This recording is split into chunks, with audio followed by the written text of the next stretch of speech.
Jack J. Koch. Los grandes territorios dramáticos. El melodrama, los grandes sentimientos. El melodrama se introdujo en la escuela hacia 1974, en respuesta a una cuestión que me preocupaba sobremanera en aquella época. ¿Por qué, cuando alguien dice una cosa en la que cree, unos aceptan lo que ha dicho, mientras que otros se burlan de ello? Frente a este interrogante, decidí explorar los dos caminos posibles. Por una parte, el creer en todo, en el amor, en la familia, en el honor. Pedí a los actores que se esforzaran por imponer esa convicción al público, lo que hizo que apareciera el melodrama. Por otra parte, el que ellos se burlaran y pasaran de todo, de Dios, de la guerra de Vietnam, del SIDA, fue lo que hizo que nacieran los bufones. En el melodrama, todos los grandes sentimientos se ponen en juego, el bien y el mal, la moral junto con la inocencia, el sacrificio, la traición. El objetivo es lograr una interpretación lo suficientemente fuerte como para que, a partir de la expresión de estos grandes sentimientos, los espectadores se conmuevan hasta llegar a las lágrimas. Pretendemos hacer llorar de verdad. Pero solo puede llegarse a este nivel si los personajes creen realmente en todo con la mayor convicción posible, hasta el sacrificio. Es el enfrentamiento entre el bien contra el mal, el coraje frente a la cobardía, la moral contra la corrupción. Con el tiempo, los alumnos se han adherido cada vez más a este territorio melodramático y a sus temas sobre la moral y la justicia. El melodrama pone en juego la aflicción, el remordimiento, el rencor, la vergüenza, la venganza. Siempre hay una referencia al tiempo, razón por la que dos grandes temas principales se imponen en el territorio melodramático, el regreso y la partida. Empezamos trabajando el regreso del soldado, tema muy antiguo del teatro popular. Después de haber pasado varios años en la guerra, en una noche nevada de invierno, un soldado regresa a su casa, aislada en la llanura. Llama a la puerta. Le abren. Junto al fuego encuentra a su mujer, 2 niños y un nuevo marido. Ella, que lo creía muerto, le reconoce. Pero ninguno de los dos dice nada. Él pide hospitalidad para pasar la noche. Lo acogen, lo reaniman, le hacen entrar en calor. A través de escenas en las que el soldado quedará a solas con los diferentes personajes, descubriremos, en el curso de la improvisación, que uno de los niños es suyo, pero no el otro. Finalmente, como la mujer parece feliz, el soldado se marchará. En este trabajo, 2 elementos llaman la atención del pedagogo.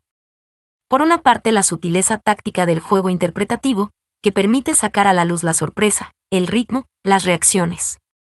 Aquí todo se expresa con las miradas, los silencios, de manera muy conmovedora. ¿Quién va a abrir? ¿Cómo será el reconocimiento del soldado y de su mujer? ¿Cómo dar con el tiempo justo para el descubrimiento, para la sorpresa? Los alumnos tienen que construir una situación y dominar un timín muy particular. Por otra parte, me intereso por la interpretación de los actores. Les pido que crean intensamente en lo que interpretan, para que el público también acepte creer en ello. Se trata de no entrar nunca en el énfasis ni en el cliché melodramático, sino de representar una situación que se ha dado en todos los tiempos, y que, por otro lado, reencontramos en el teatro de Rusante o de Brecht. Para profundizar en esta búsqueda, el tema se divide en subtemas. Llaman a la puerta, y hay una reacción. El soldado entra, y su mujer le reconoce. Cada secuencia es analizada de forma precisa y los alumnos se van relevando a lo largo de las diferentes fases de la actuación. La partida hacia América, que propongo a continuación, corresponde al gran tema del exilio. Un siciliano emigra de su isla llevando una vieja maleta amarrada con cuerdas y, después de los desgarradores adioses en el puerto de Palermo, marcha a América en busca de fortuna. En Estados Unidos hay ciudades que se llaman Fortuna, Eureka, gritos que aquellos exiliados lanzaron al llegar. Volvemos a encontrar este tema en situaciones más actuales, por ejemplo, en la del trabajador africano que abandona su aldea para ir a Francia a ganar dinero con que mantener a la familia que ha dejado allí. Dejo que los alumnos elijan las situaciones que deseen explorar sobre este tema multidireccional. También pueden tratar la partida en sí misma, la llegada al nuevo entorno, las dificultades con que vuelven a encontrarse, o bien la familia que ha quedado en su país, la carta que llega. Pueden pasar de uno a otro, en contrapunto o en paralelo, como ellos prefieran. Con estos temas del melodrama, abordamos la tragedia del pueblo, la de los hombres frente a sus dificultades para sobrevivir, muy diferente de lo que será la gran tragedia, en la que tendrán que enfrentarse con los dioses. Uno de los principales obstáculos que acecha al alumno es el miedo a asumir verdaderamente los grandes sentimientos ante un público que, a veces, puede reírse de ellos. El trabajo del melodrama obliga al actor a imponer sus convicciones al público. No puede abrigar dudas sobre lo que va a decir. Lo que para él sea verdad, también lo será para el público. Es muy importante que los alumnos estén entrenados para asumir esta dimensión. Evidentemente, si tienen que interpretar parodia, cuando esa es la intención del autor, Alfred Jarry, por ejemplo, en ningún caso deben instalarse en un juego interpretativo que sea ya de por sí paródico. Hay que evitar, por último, las trampas que tienden los clichés. Hablar del melodrama no consiste nunca en hacer referencia a un estilo de actuación, sino en descubrir y poner de relieve aspectos muy específicos de la naturaleza humana. El melodrama no es una forma anticuada, está a nuestro alrededor cada día, en aquel que espera que el teléfono suene para un trabajo, en una familia golpeada por la guerra, en un hombre que ha de abandonar su país. Para enriquecer este territorio, aportamos textos dramáticos que le corresponden. Podría ser una escena de El jardín de los cerezos de Chekhov. Volvemos a encontrar, en este pasaje, la dinámica de los adioses que habíamos estudiado con la máscara neutra. En esta escena los personajes abandonan sea con pesar, o sea con esperanza la casa donde han vivido. Estudiamos todas las maneras de hacerlo, riendo, sin volver la vista, rompiendo con el pasado, con una mirada nostálgica sobre el lugar, para descubrir las diversas maneras de hacerlo. La forma de lenguaje que mejor se adapta al territorio melodramático se inspira en la historieta mimada. Esta acentúa las imprescindibles elipsis y utiliza un lenguaje, de flash, constituido por imágenes fulgurantes que acortan el tiempo y el espacio que el público de hoy está habituado a reconocer de inmediato. La historieta mimada aúna la iconografía melodramática y los niños abandonados en los pórticos de las iglesias con las formas modernas del cine. Yo lo llamo, el melómano. La comedia del arte, comedia humana. La comedia del arte y sus máscaras estuvieron incluidas en mi pedagogía desde los inicios de la escuela. Desgraciadamente, al cabo del tiempo, la aparición de clichés, de una manera de actuar llamada, a la italiana, comenzó a extenderse. Los actores jóvenes hicieron cursillos de comedia del arte por todas partes y el juego interpretativo se empobreció. El término mismo empezaba ya a molestarme. Me sentí, pues, llevado a darle la vuelta al fenómeno para descubrir el fondo, es decir, la comedia humana. Desde entonces, tomando un camino mucho más amplio, hemos reencontrado una gran libertad de invención. En este territorio están en juego las grandes artimañas de la naturaleza humana, hacer creer, engañar, aprovecharse de todo, los deseos son urgentes, los personajes están en estado de supervivencia. En la comedia del arte todo el mundo es ingenuo y malicioso. El hambre, el amor, el dinero son lo que mueve a los personajes. El tema básico es tender una trampa, sin que importe cuál sea la razón, conseguir a la chica, el dinero, la comida. Con gran rapidez, los personajes y llevados por su necedad se encuentran atrapados en sus propias intrigas. Este fenómeno, llevado al extremo, caracteriza la comedia humana y saca a la luz el fondo trágico que se esconde tras ella. Lejos del cliché saltarín, Arlequín intenta realmente comprender lo que le ocurre, sin conseguirlo. Se muestra entonces lo limitado de la naturaleza humana. ¿Por qué no somos más inteligentes para poder comprender mejor? Todos los personajes tienen miedo de todo, de dejarse atrapar, de fracasar, de morir. Es este miedo profundo el que hace nacer la avaricia de Pantalón, lo guarda todo. Este fondo trágico es un elemento esencial, del que Molière está imbuido en sus obras. Antes que nada pido a los alumnos que construyan su propia media máscara. La primera consigna es la de realizar la media máscara de un personaje que deseen interpretar, sin ninguna referencia a la comedia del arte. A partir de máscaras muy simples van añadiendo progresivamente una nariz, un color, un bigote. Juntos descubrimos las posibilidades de actuación de esas máscaras, sus características, las relaciones que pueden tener unas con otras. Es en una segunda etapa cuando introduzco las máscaras tradicionales de la comedia del arte, Arlequín y Pantalón, y también Brighella, el capitán, el doctor, Tartaglia. Dos son los personajes principales que han quedado de la tradición, Arlequín, el servidor, y Pantalón, su patrón. Poco a poco, el primitivo Arlequín llamado Sani, ingenuo y malicioso, venido de los campos de Bérgamo, se convirtió en pícaro, inteligente, intrigante. Tomó el nombre de Scapin en Molière, después de que el personaje evolucionará durante más de 2 siglos. Pantalón, mercader de Venecia, PDG, traficante de riquezas llegadas del Oriente Medio, es muy inteligente. Se deja desvalijar, por amor, creyendo ingenuamente que siempre es amado por bellas jovencitas. De ahí la compasión que puede llegar a inspirarnos. Este aspecto trágico dentro de lo cómico hace reír al público, pero nunca a los personajes. Aunque los bocetos argumentales son el camino a seguir, la ruta obligada que poco a poco se va precisando mediante el contacto con el público, y aunque este camino está asentado en una tradición transmitida de padres a hijos, hay que desconfiar de la mecánica y volver continuamente a situaciones en las que la compleja humanidad de los personajes pueda aparecer. La comedia del arte es un arte de una viveza infantil.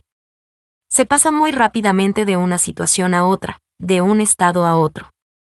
Arlequín llora la muerte de Pantalón y al momento siguiente se regocija de que la sopa ya esté servida. En este sentido, la comedia del arte es un territorio muy cruel, pero sobre todo un fabuloso territorio de juego teatral.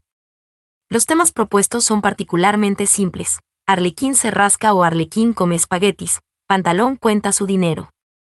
Alguien llama a alguien puede convertirse en un gran tema, a condición, por supuesto, de que ese alguien que es llamado no aparezca.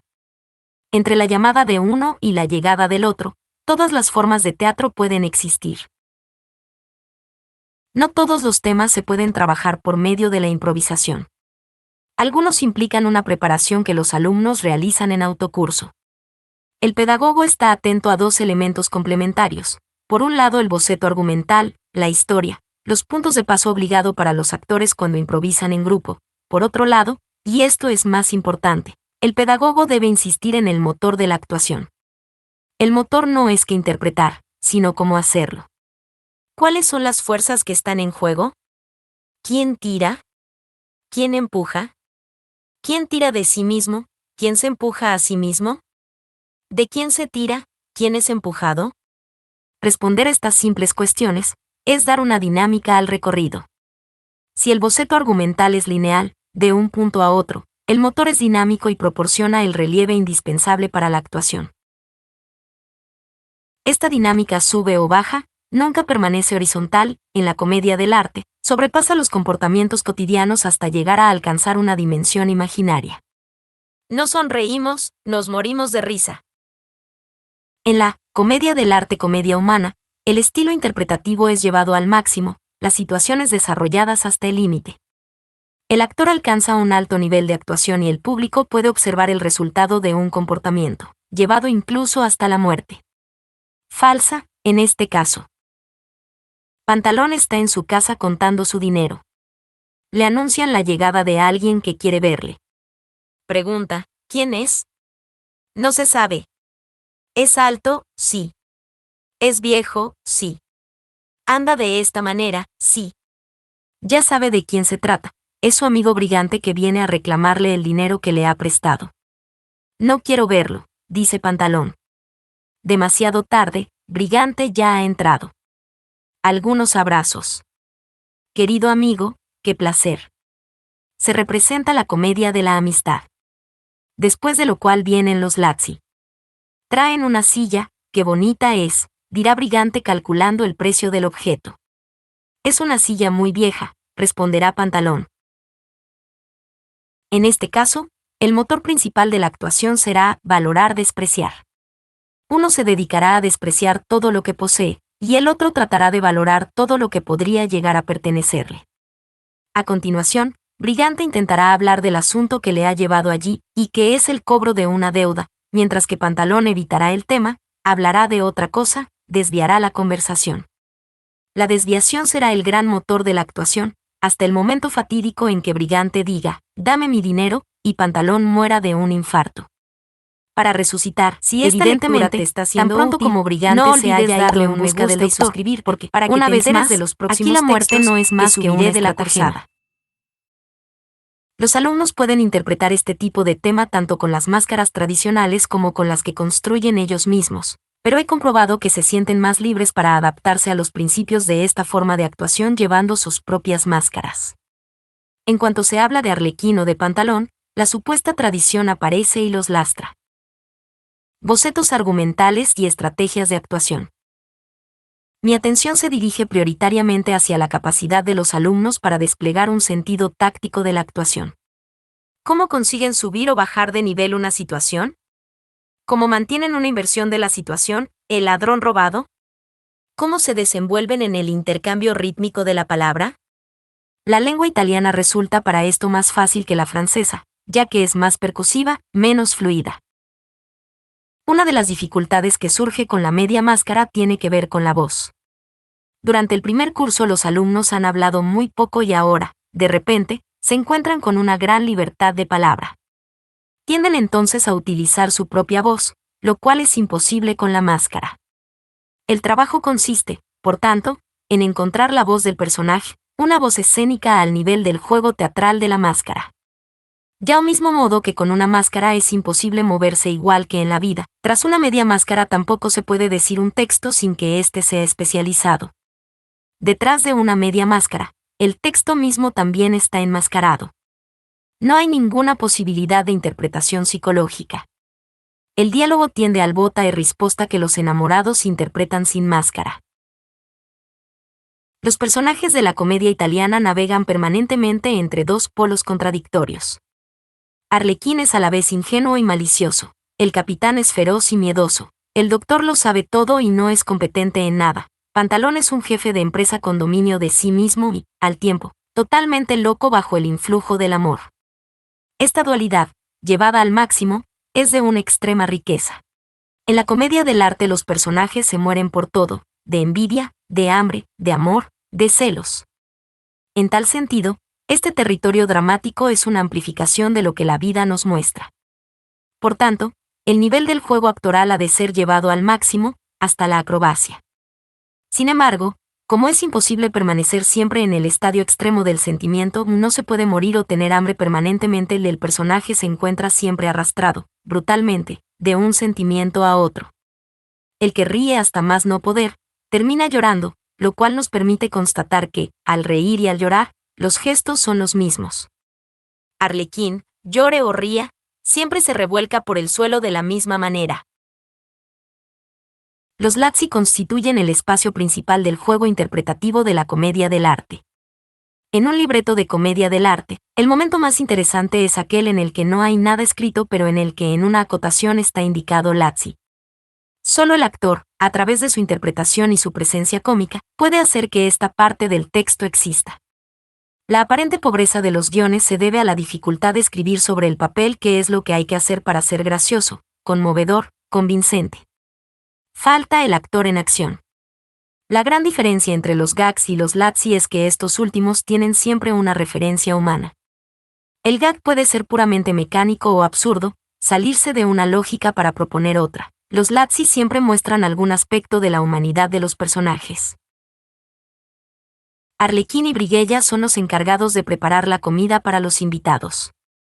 Preparan la mesa y comienzan por indicar el lugar de cada convidado, luego empiezan a imaginar, paulatinamente, todo el menú que va a servirse. Desde el pequeño placer del comienzo hasta la más extremada glotonería, para acabar quedando totalmente hartos, imaginarán un inmenso festín, en el que, por supuesto, no participarán nunca.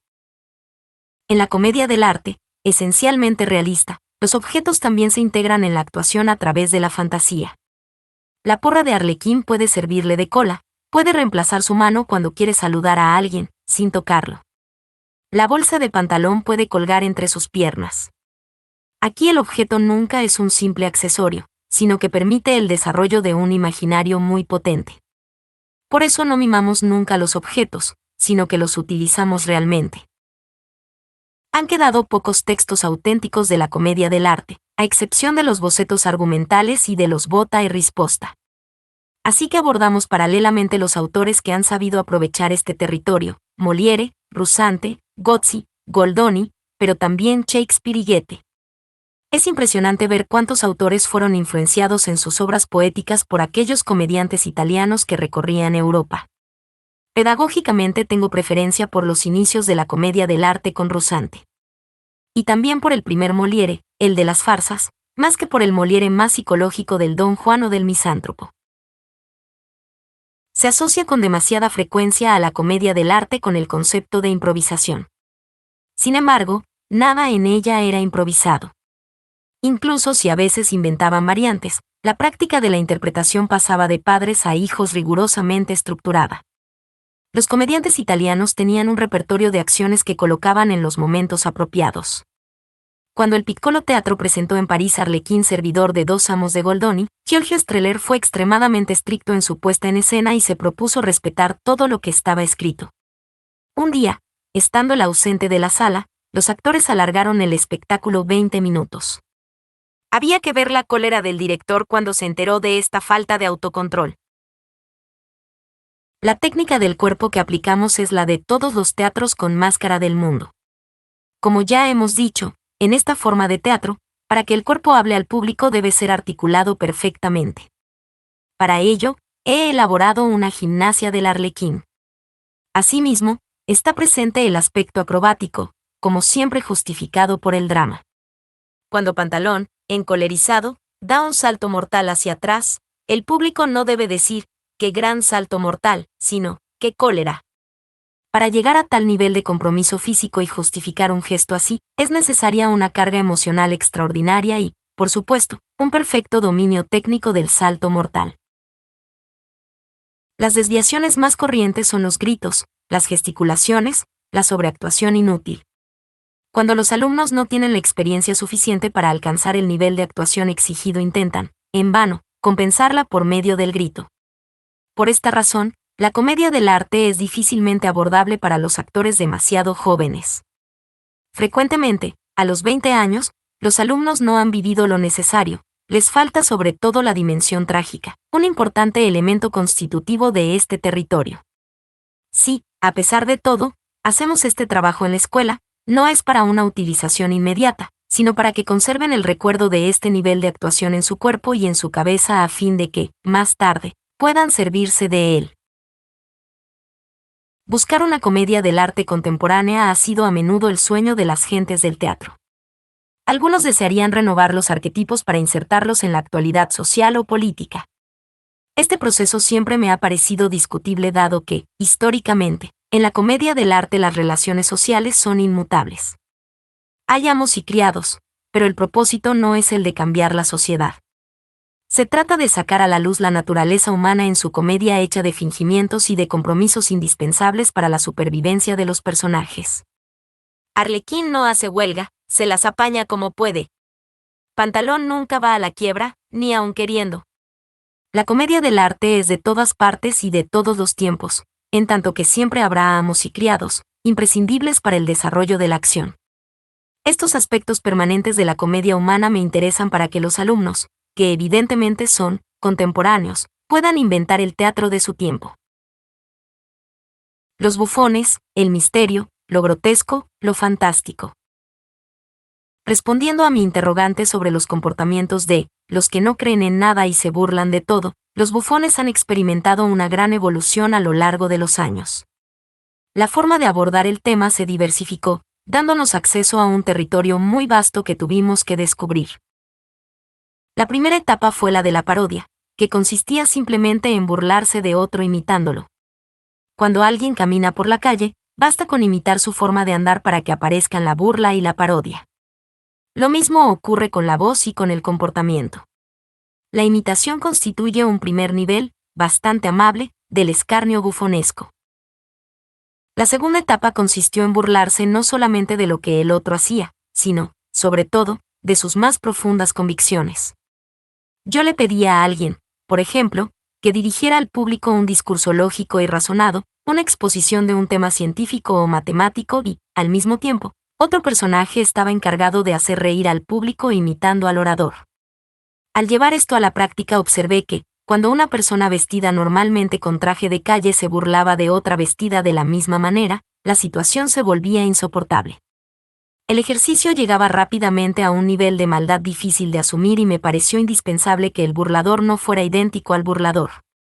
Debía ser diferente. Así pues, busqué cómo fabricar otro cuerpo, un cuerpo de bufón, hinchado, gordo. Pedí a los alumnos que se transformaran físicamente poniéndose traseros y barrigas falsos. A partir de ese momento aparecieron formas muy interesantes. Algunas chicas muy delgadas, que se sentían incómodas con su cuerpo, comenzaron a hacer vivir enormes figuras con grandes senos y gordos traseros. Aquello, por contraste, hizo que resaltaran los cuerpos filiformes, longilíneos, de otros alumnos. Gracias a esa transformación corporal, de repente, dentro de aquel cuerpo reinventado y artificial, se sentían más libres. Se atrevían a hacer cosas que jamás habrían hecho con su propio cuerpo. En este sentido, el cuerpo entero se transformaba en una máscara. Frente a esos cuerpos bufonescos, los personajes parodiados aceptaban más fácilmente que esos locos se burlaran de ellos. Eso conllevaba menos consecuencias. No había ningún conflicto entre el burlador y el burlado. Nos reencontrábamos así con el tradicional loco del rey, que, lejos de estar realmente loco, podía decir todas las verdades. En un cuerpo de bufón, el que se burla puede tomar la palabra y decir cosas inauditas, burlarse hasta de lo imburlable, de la guerra, del hambre en el mundo, de Dios.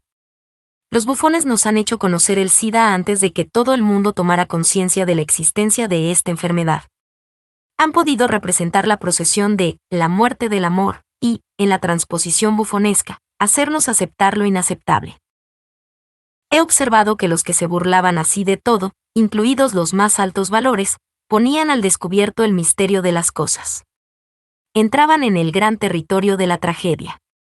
Su escarnio burlón se volvía trágico, un poco al igual que la violencia de la escritura de Steven Brokoff alcanza, en última instancia, la belleza. Este fenómeno fue para mí un grandísimo descubrimiento. Entonces me pregunté, ¿de dónde vienen estos bufones?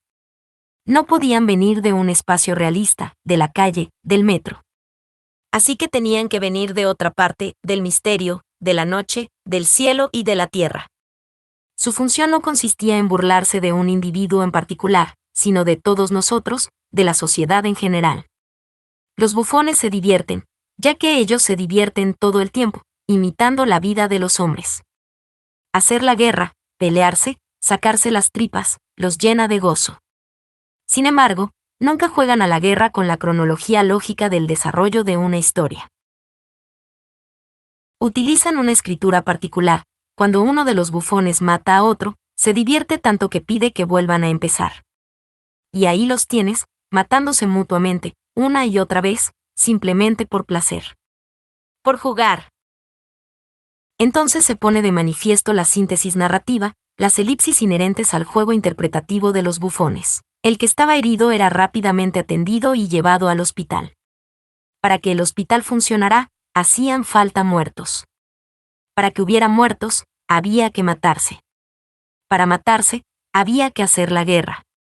Este tipo de situación ponía de relieve el carácter absurdo de la vida organizada por los hombres. Los bufones hablan, esencialmente, del aspecto social de las relaciones humanas para denunciar su absurdidad. Hablan igualmente del poder, de la jerarquía, e invierten sus valores. Cada bufón tiene a alguien por encima de él y a alguien por debajo.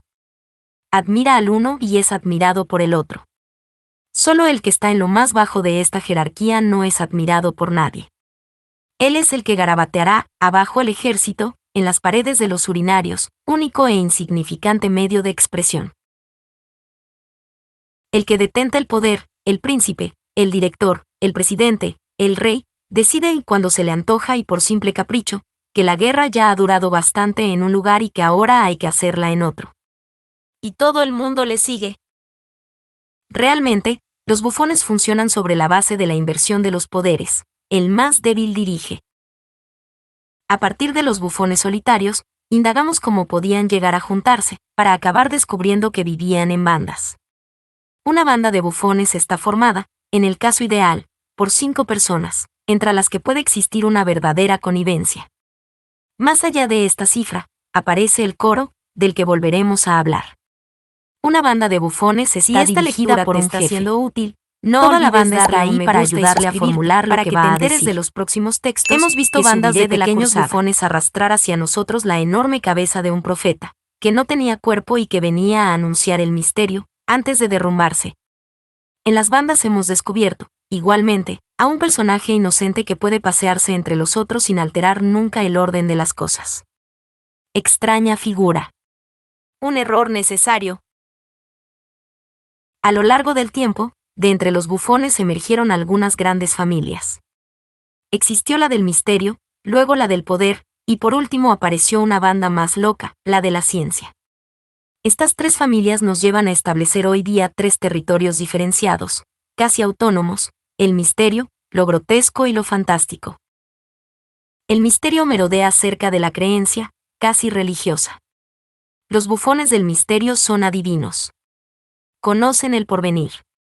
Saben cuándo será el fin del mundo y pueden anunciarlo. Conocen el misterio de antes del nacimiento y el de después de la muerte. Son profetas.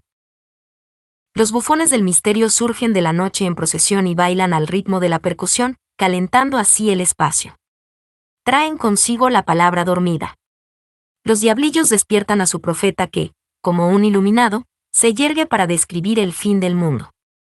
Los bufones miman entonces las imágenes del Apocalipsis y se divierten parodiándolo. Después de haber visto el futuro, la palabra se derrumba y es llevada de nuevo al interior de la noche al son de los tambores. En esta ocasión, los grandes textos acerca del misterio y de su belleza fueron recitados por los bufones del diablo. Hablan como Job cuando interroga al cielo, como Dante en la Divina Comedia. Los bufones ingleses habitan cerca de Shakespeare. Hemos hecho decir a los bufones los más grandes textos y a los más grandes poetas. ¿Quién, mejor que un bufón, puede decir un texto de Antonin Artaud? Paradójicamente, será entendido mejor en esta forma que en cualquier otra velada de las llamadas poéticas. Los mayores locos son los poetas. Los grotescos están próximos a la caricatura. Se asemejan a los personajes de nuestra vida cotidiana tal como serían representados en unos dibujos humorísticos. Nunca ponen en cuestión los sentimientos o la psicología, pero siempre la función social. Las series de dibujos de Daumier sobre las profesiones tienen este carácter. Dentro del repertorio teatral, un personaje como el Ubu de Yari pertenece a este mundo. Los fantásticos surgen con fuerza hoy día. Se apoyan en lo tecnológico, lo científico, pero también en la más desbordante imaginación. Hemos visto personajes con varias cabezas, hombres animales, bufones con la cabeza en el vientre. Todas las locuras son posibles en este territorio, constituyen la libertad del actor y su belleza. Así pues, el término bufones abarca ahora un territorio extremadamente vasto, cuyos contornos no podemos establecer de manera definitiva. Por eso pido a los alumnos una exploración lo más amplia posible de este territorio, a fin de que se aventuren sucesivamente en estas tres grandes direcciones. Así se ven obligados a no quedarse en la primera imagen y a implicarse verdaderamente en la creación. Aclaremos que un mismo bufón no puede estar a la vez en los tres registros, pero en las bandas, sin embargo, es posible cierta mezcolanza. Lo fantástico puede codearse con el misterio, e incluso un bufón del misterio puede metamorfosearse en un grotesco, y pasar del primero al segundo sin que se sepa muy bien cuál de los dos interpreta al otro. Una banda de bufones fantásticos entra en escena. De repente se transforma en una banda de pequeños grotescos. Una inquietante situación en la que el público pierde la seguridad de su lógica para situarse en una dimensión diferente. El otro cuerpo. Los lenguajes específicos de los bufones aparecieron con la búsqueda de los gestos y de las acciones que podía hacer este otro cuerpo. Algunos se acercaron al cuerpo humano inspirándose en el muñeco de Michelin, una especie de enorme bola humana, mientras que otros se alejaban de él considerablemente. Uno de mis grandes descubrimientos fue el constatar con cuánta fuerza se manifestaba la dimensión internacional de la escuela, a través del fondo bufonesco que aportaba cada cultura. América del Sur expresó su carácter fantástico, con sus animales voladores y sus hombres animales. Los franceses reencontraron su fondo rabelesiano de cocineros amigos de la buena vida. Los bufones ingleses están cerca de las figuras de Hogarth. Los españoles viven la tragedia de la fiesta. Los italianos llevan consigo el canto, el baile y la música. Los nórdicos son más misteriosos, entre el día y la noche, en la locura del crepúsculo. Alemania aportó sus grandes mitos fantásticos. Los asiáticos han hecho resurgir los dragones y los diablos. Este es un territorio dramático que pone de relieve, sin duda en mayor medida que los otros, las profundas diferencias culturales de los alumnos. Desde el punto de vista pedagógico, el trabajo de los bufones es especialmente difícil de dirigir, tanto más cuanto que estamos permanentemente en busca de procesos de creación. Es necesario, por lo tanto, movilizar a los alumnos para que descubran por sí mismos los elementos que acabo de mencionar y para que, llegado el caso, aporten otros diferentes. Comienzo, como siempre, por el cuerpo. El primer acercamiento es muy sencillo. Pido que cada uno dibuje un bufón en una hoja de papel. En esta etapa del trabajo los alumnos no saben absolutamente nada acerca de lo que vamos a hacer, ni de lo que representa este territorio. Cada uno dibuja su bufón según la idea que tenga de él, después de lo cual organizó una lectura comentada de los dibujos. Rápidamente descubro los que tienen una visión cultural del tema, los gorros con cascabeles, las referencias carnavalescas, o incluso los que se decantan por la locura, los cabellos erizados. Estos dibujos se guardan pero no se utilizan.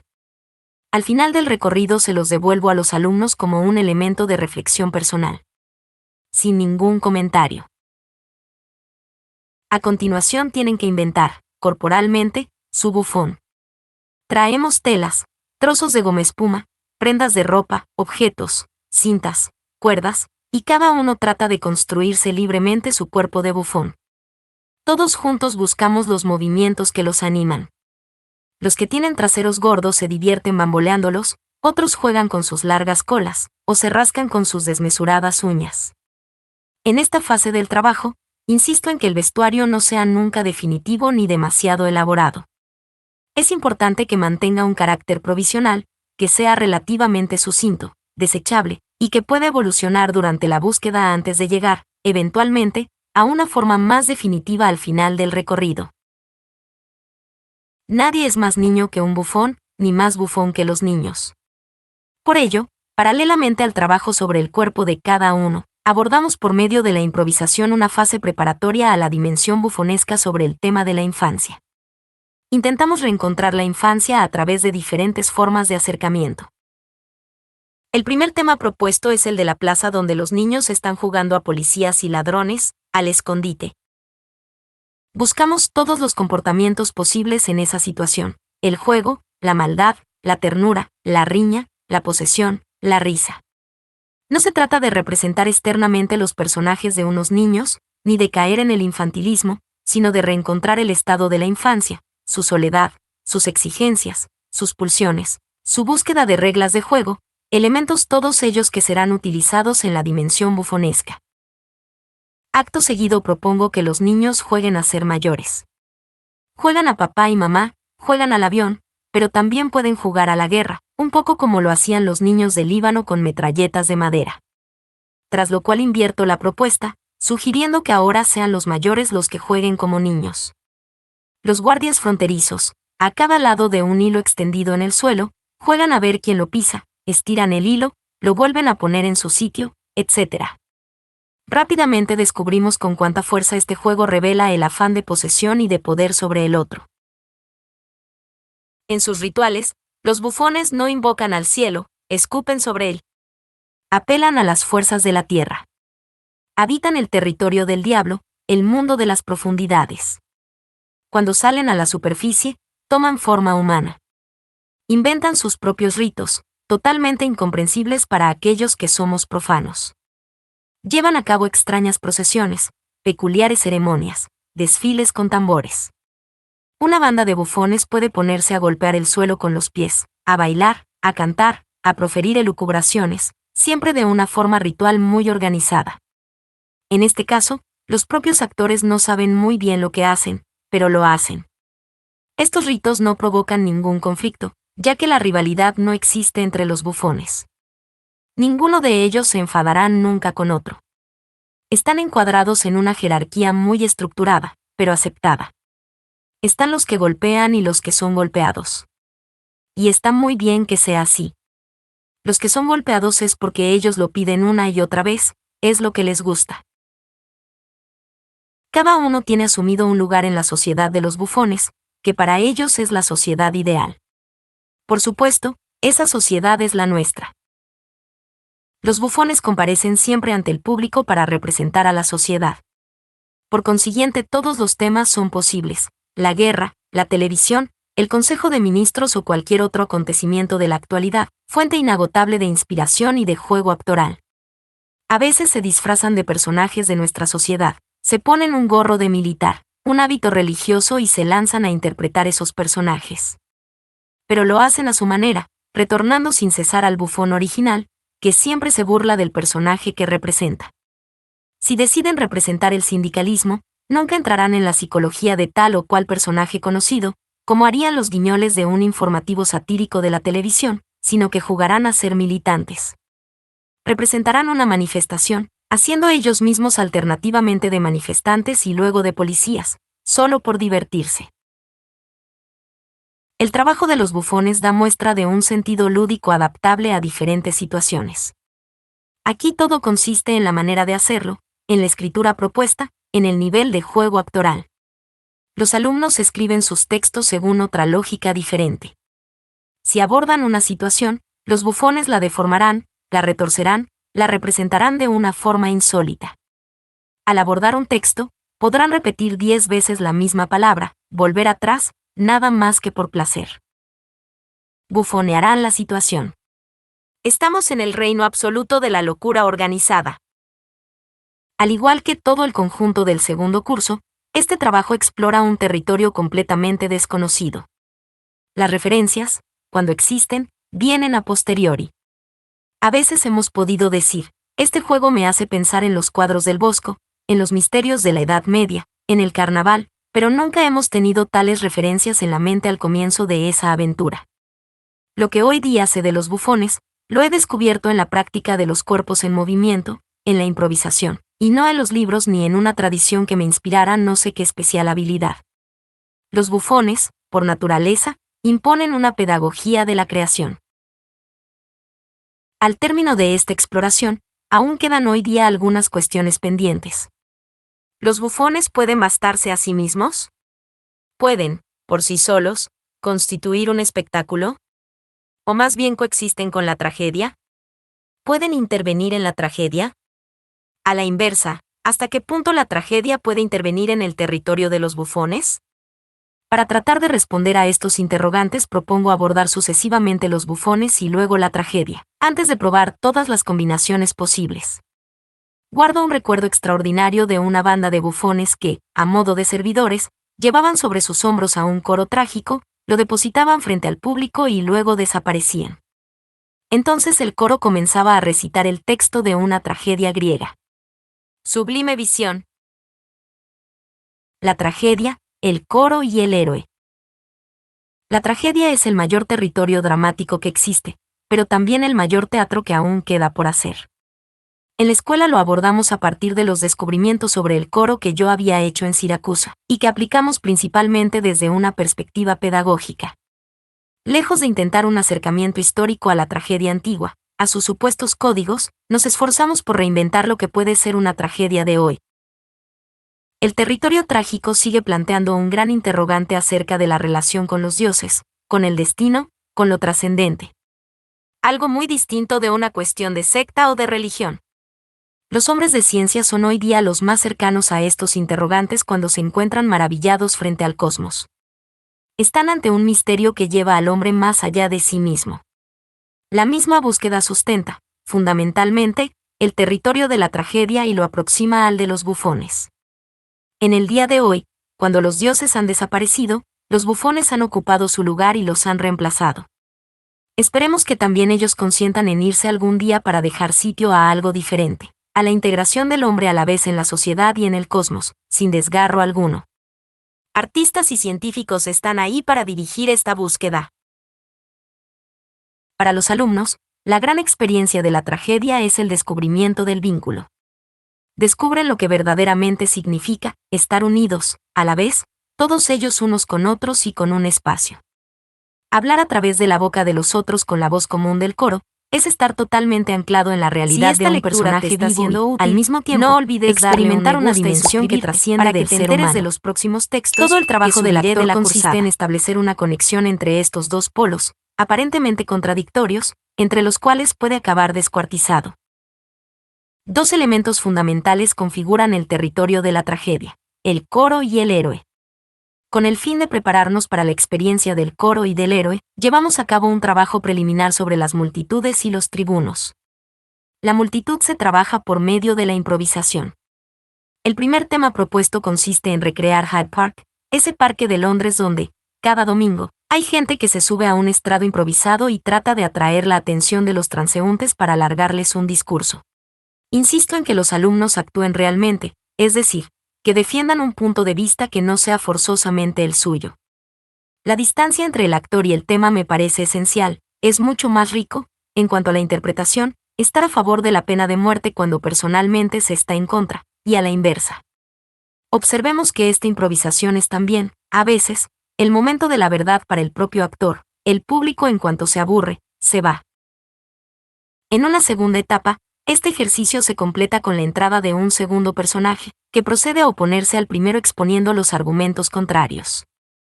Desde ese momento se forman dos grupos, uno a la escucha de cada orador. En ellos comienzan a tomar forma las premisas básicas del coro.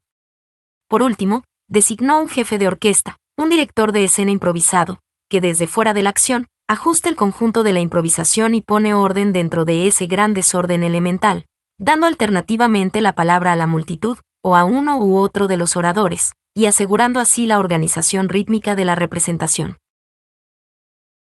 El texto trágico no se improvisa, exige una escritura previa. Así pues, en el trabajo sobre los tribunos, dejamos de lado la improvisación para recurrir a los grandes textos de la vida pública, los discursos de Angela Davis, los textos de André Malraux cuando trasladaron las cenizas de Jean Moulin al Panteón, o de Charles de Gaulle en Montreal profiriendo su «Viva Quebec libre», los de Martin Luther King, en fin, todos los grandes discursos que han arrebatado a las multitudes. El actor que tiene que decir un texto reconstruye con los otros alumnos el lugar y el contexto en los cuales fue pronunciado.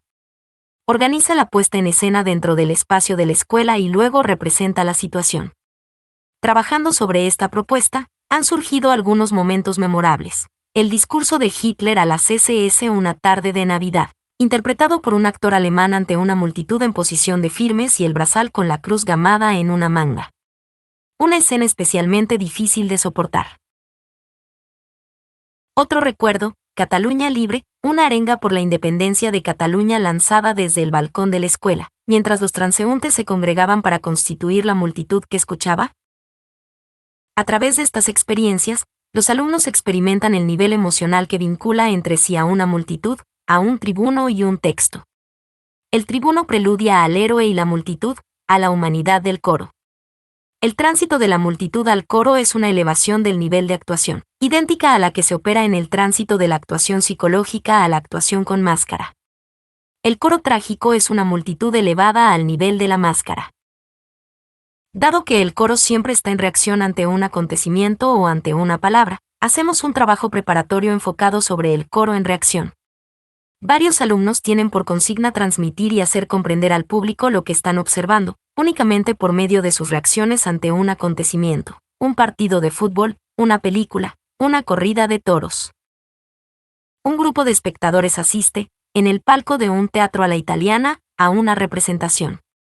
El telón se levanta, la escena se ilumina, el espectáculo comienza. Llega la gran escena de amor entre Romeo y Julieta. Las reacciones de los espectadores bastan para hacernos imaginar lo que está pasando en escena. Una mirada más atenta cuando el telón se levanta. Un perceptible acercamiento de dos espectadores en el momento del encuentro de los enamorados. Un leve gesto de los rostros. Tanto los personajes como las situaciones deben llegarnos a través del coro en reacción. Proceso difícil y delicado, ya que no basta con ver las cosas, y menos aún, pantomimarlas, sino que hay que encontrar el lenguaje preciso para que el público perciba la dinámica y la emoción de lo que sucede. Todos los medios son buenos para conseguirlo, especialmente el lenguaje analógico, que nosotros llamamos la doble imagen. En este caso, Una imagen surge paralelamente a otra. Un pañuelo cae al suelo en la escena, y también cae el programa de mano de un espectador. Lo que sucede en el palco se corresponde, muy sutilmente, con lo que sucede en la escena. El coro es el elemento esencial, el único que permite establecer un verdadero espacio trágico. Un coro no es geométrico, sino orgánico. Como tal cuerpo colectivo, tiene un centro de gravedad, unas extremidades, una respiración. Es una especie de célula que puede adoptar diferentes formas según la situación en la que se encuentre. Puede ser portador de contradicciones y sus miembros pueden a veces enfrentarse entre ellos en subgrupos, o por el contrario unirse para dirigirse conjuntamente al público. No puedo imaginarme una tragedia sin coro. ¿Pero cómo ensamblar a esas personas? ¿Cómo hacer vivir ese cuerpo colectivo? ¿Cómo hacer que respire, que se mueva como un organismo vivo, evitando la coreografía esteticista y la geometría militar? El coro, uno de los elementos más importantes de mi pedagogía, constituye y para aquellos que han participado de ella la más bella y la más emocionante de las experiencias teatrales. El coro está formado por un grupo de 7 o 15 personas. Estas cifras son obligadas, porque cada cifra conlleva en sí una dinámica específica. Una persona es la soledad. 2 es uno y su doble. 3 es una unidad. 4 es un bloque estático. 5 comienza a ser dinámico, pero cada uno está individualizado. 6, sin perder el tiempo, se corta en 2 para hacer 2 grupos de 3.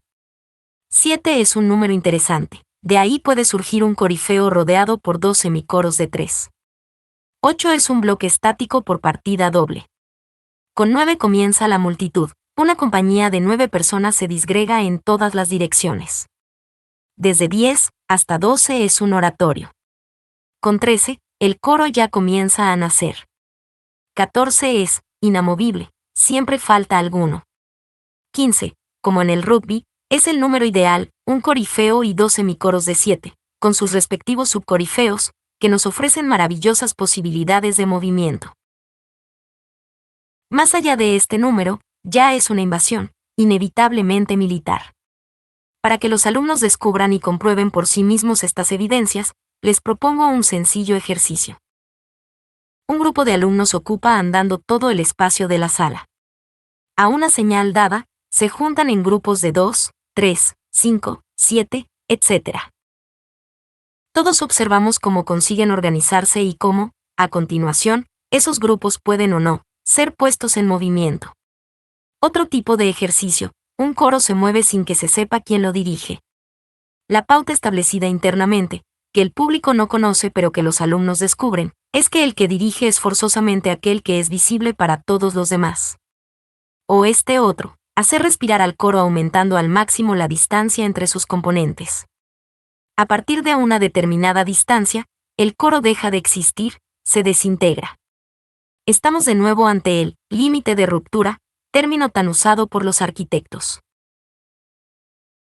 En la representación trágica el coro previene, aconseja, compadece, está presente pero nunca se implica en la acción. Recordemos que el coro griego original no se situaba en el mismo plano que los actores. Actuaba en otro espacio y establecía, con sus reacciones, la relación entre el público y el héroe. En la tragedia griega, en la que por otra parte no se ven nunca los combates, el coro no hace más que reaccionar a lo que se dice. La gran ley del coro trágico es la de no estar nunca en acción, sino siempre en reacción. El coro, a fin de cuentas, está marcado por la sabiduría. Se habla con frecuencia del coro de los ancianos, pero no tienen por qué ser forzosamente unos viejos encorvados sobre sus bastones. Los sabios son los mensajeros simbólicos de una sabiduría inmemorial. En principio y el coro no es mixto, trabajamos por separado el coro de los hombres y el de las mujeres. A menudo los coros más hermosos son los de las mujeres, ya que ellas tienen un hondo sentido de la cohesión y de la solidaridad. Garantizan la presencia de lo esencial. Los movimientos dramáticos de un coro pueden estar determinados por los sentimientos e, igualmente, inspirarse en los movimientos trágicos de la naturaleza. Las materias, en especial, ofrecen un lenguaje trágico del que podemos servirnos. Un azucarillo que se disuelve, un papel que se arruga, un cartón que se dobla, una madera que se quiebra, un tejido que se desgarra, son otros tantos movimientos profundamente trágicos. Partiendo de esto, es interesante disolver un coro trágico, arrugarlo o desgarrarlo. Aquí volvemos a utilizar, por analogía, todo el trabajo llevado a cabo en el primer curso sobre la identificación con las materias. El gran riesgo es acabar en un coro militarizado, demasiado organizado, exacto, limpio, donde todos se muevan conjuntamente pero sin vida. A los directores de escena, en general, les gusta mucho este trabajo, no solamente para introducir un coro en sus espectáculos, sino como elemento de referencia para cualquier intervención de un grupo sobre un espacio. El coro es la ordenación del movimiento. El equilibrio del escenario. El nacimiento del coro comienza con uno de los más bellos ejercicios inventados en la escuela, el equilibrio del escenario. Se trata de un juego basado en el equilibrio y el desequilibrio de una superficie escénica, puesta en movimiento por el desplazamiento de los actores. Con bancos de 2 metros de largo delimitamos un escenario de forma rectangular.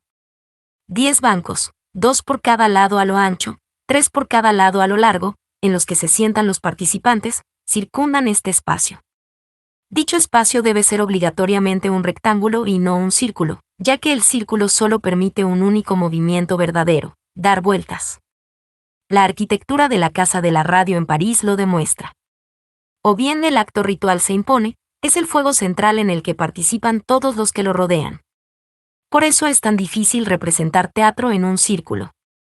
La pista de circo está hecha para los caballos y no para los personajes, no es posible ninguna dinámica. Por el contrario, el rectángulo permite todas las grandes trayectorias dinámicas y las rectas, las paralelas, las diagonales, que liberan y estructuran múltiples posibilidades dramáticas. Imaginemos este escenario rectangular en equilibrio sobre un eje central. Si un solo actor se coloca en la zona central, el escenario se mantiene en equilibrio. Si el actor se coloca fuera de esa zona, el escenario se desequilibra y se tambalea. Es necesario entonces que un segundo actor intervenga para restablecer el equilibrio, eligiendo un lugar favorable en función del primero. Los actores están, al principio, repartidos alrededor del escenario y se supone que todos tienen, pese a sus diferencias, el mismo peso y el mismo valor. No se trata de representar en plan realista la anécdota de un escenario que báscula, sino de tener la sensación de lleno y de vacío, sensación experimentada simultáneamente tanto por los que están en el escenario como por los que permanecen en los bancos. 1 igual a 1. Hay una primera regla básica. El escenario está vacío. A se incorpora y se coloca en el centro, que no es el punto exacto de intersección de las diagonales, sino un pequeño territorio vivo en el que se puede desplazar sin provocar una inclinación. A calienta ese espacio para darle vida y luego, cuando le parece que ha llegado el momento, decide desplazarse y provocar el desequilibrio del escenario. Entonces, B se levanta y se sitúa sobre el escenario para reequilibrarlo. A partir de este momento la acción se encadena y es B quien va a dirigirla, va desplazándose a diferentes lugares, siguiendo sus ritmos personales y, cada vez, A debe restablecer el equilibrio cambiando también de posición. Cuando siente necesidad de ello, A decide no responder al desequilibrio de B, lo que provoca un nuevo desequilibrio del escenario y requiere la entrada de C. Este tercer actor se convierte entonces en el nuevo conductor de la acción. Para mantener el equilibrio, A y B responden a los movimientos D, C, hasta que, a su vez, deciden simultáneamente, pero sin haberlo acordado dejar de hacerlo. Entonces se produce un nuevo desequilibrio que lleva a la entrada de un cuarto actor, etc. La acción continúa con un creciente número de actores, que restablecen sin cesar el desequilibrio provocado por el nuevo director que entra cada vez que los participantes dejan de responder al director anterior. Una vez asimilada esta regla, lo cual exige un largo tiempo de experimentación, podemos modificar el espacio agrandando el escenario, 40 centímetros más entre los bancos. Pero, sobre todo, podemos ocuparnos de la calidad de la acción y en dirigir la atención hacia las nociones de tiempo y espacio. Entre el público y los actores se establece una comunicación secreta, que no proviene de ninguna relación directa sino de una presencia común en el espacio. Sentados en los bancos, Los participantes sienten perfectamente si el tiempo y los espacios empleados son los adecuados, saben si algo es demasiado largo o demasiado corto, si los lugares ocupados son los apropiados. El público es depositario de este saber y ayuda a los actores, con su sola presencia, darle a captar qué tiempos son los precisos. Para que te enteres de los próximos textos, el público ve los errores de quienes creen poder entrar en el escenario cuando no hay sitio para ellos. Errores que, por otra parte, son necesarios y deben ser asumidos para que la acción continúe, ya que las distancias y los tiempos no son geométricos. Está comprobado que los actores ocupan indistintamente posiciones basadas en una geometría elemental, siempre en función del número de participantes. 3. Tienden a formar un triángulo equilátero, 4 un cuadrado, 5 un círculo. Estas posiciones, que ya pudimos observar en las improvisaciones psicológicas silenciosas, no propician ninguna situación dramática representable. Solo pueden ser justificadas por medio de un ritual tendente a lo monumental. De ahí la necesidad de buscar otras formas diferentes de repartirse por el espacio, formas con ritmos capaces de generar situaciones dramáticas. Un actor pesa mucho más en la periferia del escenario que en el centro, de ahí la necesidad, para equilibrar el escenario, de una distribución diversificada de las posiciones. Estar progresivamente en sintonía con el tiempo, con el espacio y con los otros es, en definitiva, lo que está en juego en este ejercicio. A continuación, damos vida a diversas acciones dramáticas, en función de las posiciones ocupadas por los actores. La relación de espacio entre ellos decide la situación. La palabra puede intervenir en ciertos momentos de inmovilidad de los actores. La interacción entre los actores puede ser directa si permanecen unidos por las miradas, o indirecta si sus miradas se dirigen en otra dirección. En realidad, estamos haciendo la puesta en escena de una obra no escrita. El equilibrio del escenario es el ejercicio que se hace siempre que se realiza una puesta en escena. 1 igual a 1 más 1. Una segunda regla, derivada de la primera, propicia el nacimiento del coro y su corifeo frente al héroe. En la primera regla, cada actor tiene el mismo peso, 1 igual a 1, en la segunda, el actor que entra está equilibrado por el peso de todos los demás, 1 igual a 1 más 1 más. El comienzo del juego es idéntico al anterior. A entra en el escenario, después hace entrar a B, que pasa a ser. ¿Quién dirige? A continuación, A decide hacer entrar a C, y en ese momento la regla cambia. Una vez que C ha encontrado su posición de equilibrio, espera a que A y B se reúnan en un punto de equilibrio. Desde ese instante, A más B juntos tienen el mismo peso que C. Cada actor que vaya entrando a continuación provocará el reagrupamiento de todos los que ya están sobre el escenario, hasta el momento en que el octavo que entra comienza a dirigir un grupo de 7. Ese es el primer héroe frente al primer coro. Cuando él lo decida, el héroe se dejará caer al suelo, dando así la señal para la disolución del coro. 6 actores se retirarán entonces del espacio, para dejar a uno, inmóvil, frente al héroe. El corifeo habrá sido así designado por el coro, y solo él tendrá derecho a hablar en nombre de todos. Insisto en el hecho de que el corifeo es escogido por los demás cuando se retiran, que no es él quien decide ejercer tal función surgiendo del grupo. Este momento preciso del ejercicio es particularmente difícil de realizar y exige por parte de cada uno una gran sensibilidad hacia los otros. Con frecuencia vemos que quedan frente al héroe 2 pretendientes a corifeos, uno de ellos sobra. El equilibrio del escenario requiere una concentración extrema. La duración del ejercicio no puede pasar de 1 hora por sesión. Se pueden considerar numerosas variantes, con diferentes estilos de interpretación, que pueden ir del realismo más cotidiano hasta la transposición con máscara. Ciertas desviaciones me llaman la atención con reiterada regularidad: el que dirige en lugar de otro, el que usurpa la entrada a otro, el que cree erróneamente que está en el lugar debido, el que no acepta ceder su sitio, el que no siente que el tiempo pasa, el que duda y se deja coger el sitio, el que, por el contrario, entra en el escenario cuando no hay sitio para él. Cada una de estas desviaciones provoca un error mínimo del equilibrio y rompe el juego. He tenido posibilidad de aplicar este trabajo del coro en varias ocasiones, especialmente con Jean Vilar en el Teatro Nacional Popular, cuando él interpretaba el corifeo del coro de Antígona.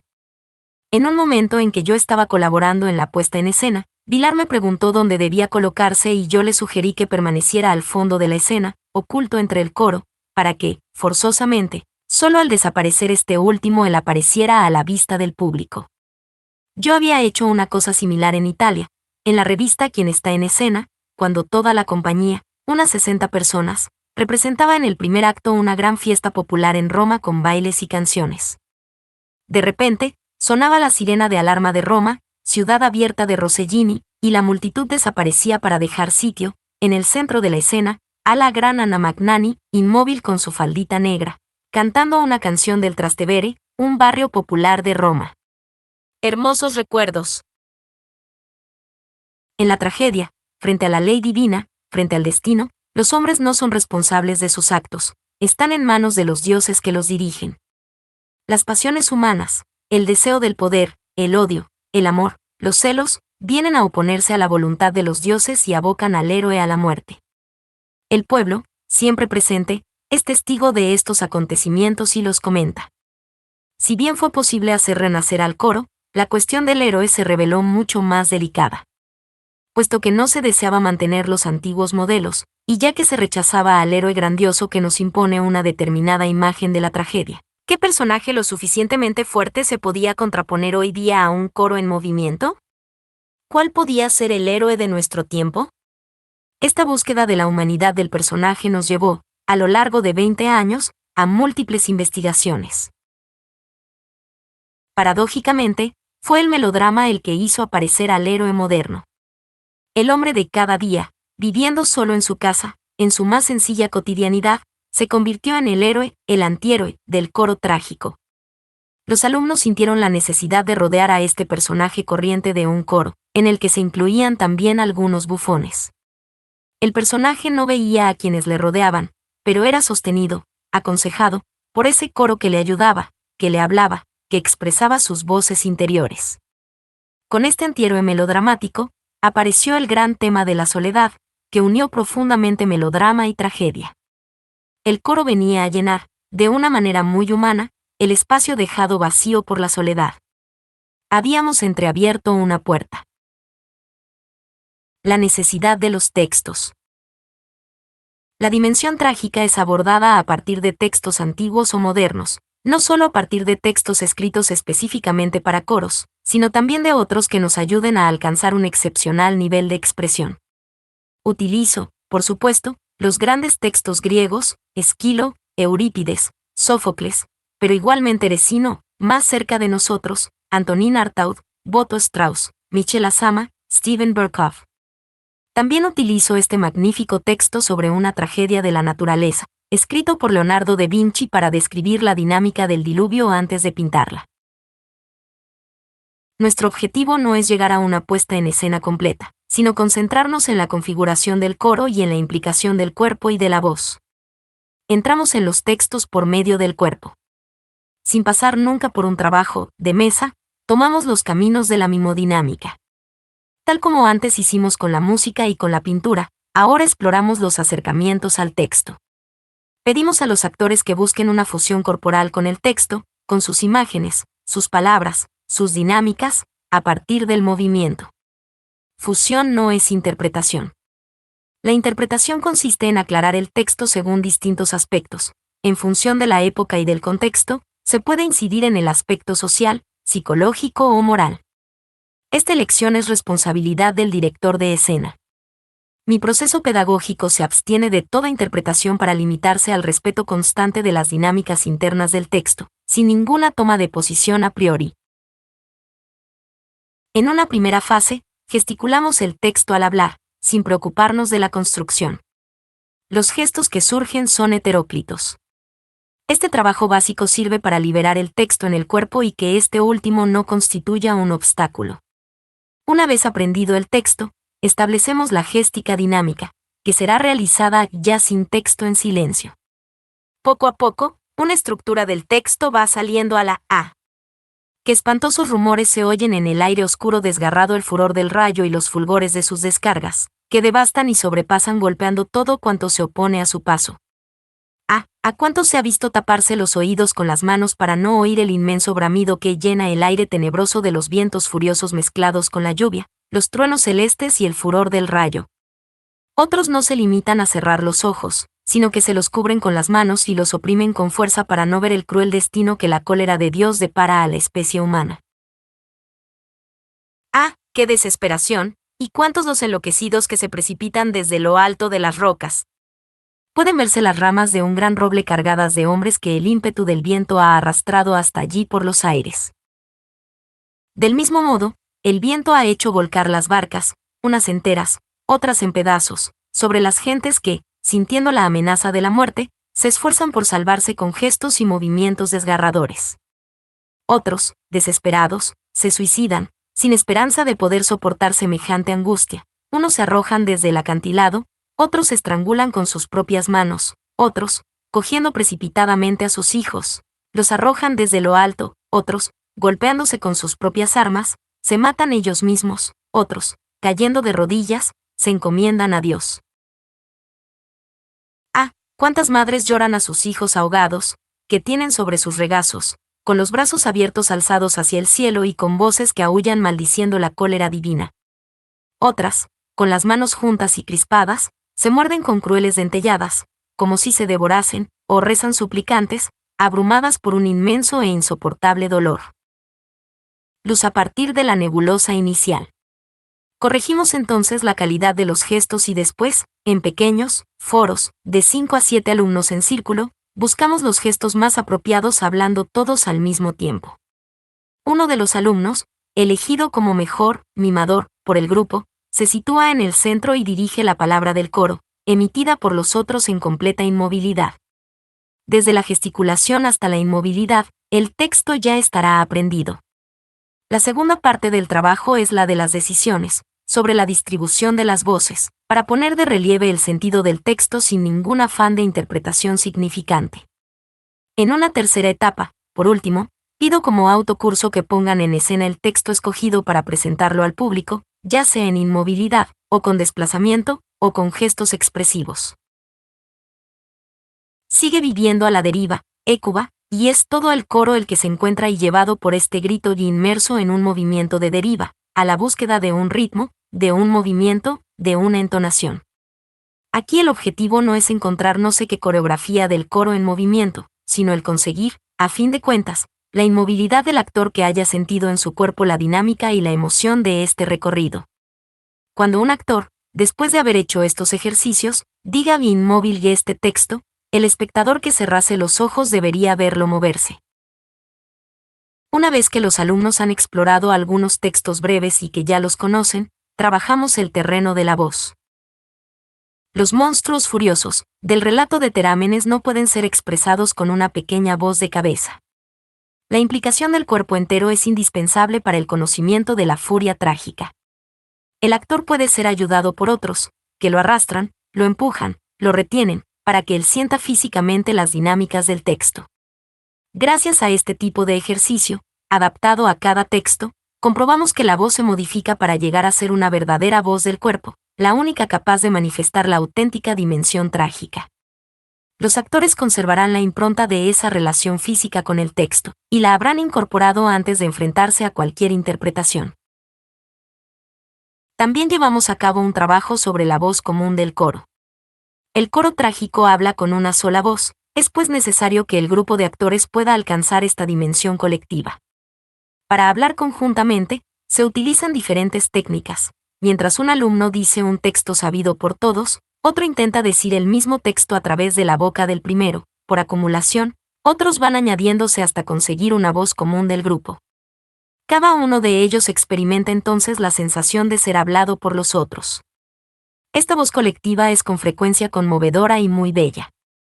Lamento que tal voz no esté hoy día lo suficientemente presente en numerosos espectáculos trágicos que, sin duda por razones económicas, se contentan con coros de 3 o 4 actores. La dimensión internacional de la escuela provoca la confrontación de los actores extranjeros y de los textos franceses. Es interesante observar en qué medida una cuidadosa articulación resalta entonces el valor de la escritura. Cada uno hace un sobreesfuerzo para reencontrar el valor de las palabras y ese esfuerzo es restituido con creces. Varias experiencias teatrales recientes, llevadas a cabo en Francia con algunos actores extranjeros, han confirmado el interés de este proceso: Antoine Vitesse, Peter Brook, Ariane Mnouchkine. Para llevar a buen término este trabajo, es necesario además que los textos ofrezcan un cuerpo, que permitan que los actores puedan sentirlos en otra parte además de en la cabeza. Si esta presencia se manifiesta principalmente en los verbos que permiten o no, para que te enteres de los próximos textos, pero no todos los textos se prestan a este ejercicio. Los textos de Ionesco o de Painte no involucran al cuerpo entero, se asientan principalmente en la cabeza. Beckett es la excepción, tiene un aliento, una respiración. El auténtico gran teatro implica al cuerpo en todo su conjunto, la pelvis, el plexo y la cabeza al mismo tiempo. En este prólogo de Cruzadas, Michel Azama practica el bota y risposta de la comedia del arte, en este caso al servicio de la tragedia. La concisión de los diálogos hace avanzar la situación hasta su desenlace por medio de la acción en tiempo presente. Muchos alumnos han llegado a ser escritores después de su estancia en la escuela. No me atrevería a pretender que han escrito gracias a la escuela, pero puede ser que hayan escrito de otra manera a partir de haber estado en la escuela. Eso dicen algunos. Yo, por mi parte, me reconozco en su escritura en cuanto a lo que revela sobre la diferencia entre el discurso y la palabra. Allí donde el discurso permanece en las palabras, la palabra compromete al cuerpo. El territorio de la tragedia lo demuestra con absoluta evidencia. Los clowns, buscar el propio clown. La escuela concluye investigando la risa, con los clowns y las variedades cómicas, el burlesco, el absurdo y lo excéntrico. A lo largo del tiempo, fuimos descubriendo poco a poco este territorio, que ha llegado a tener una importancia tan grande como el de la máscara neutra.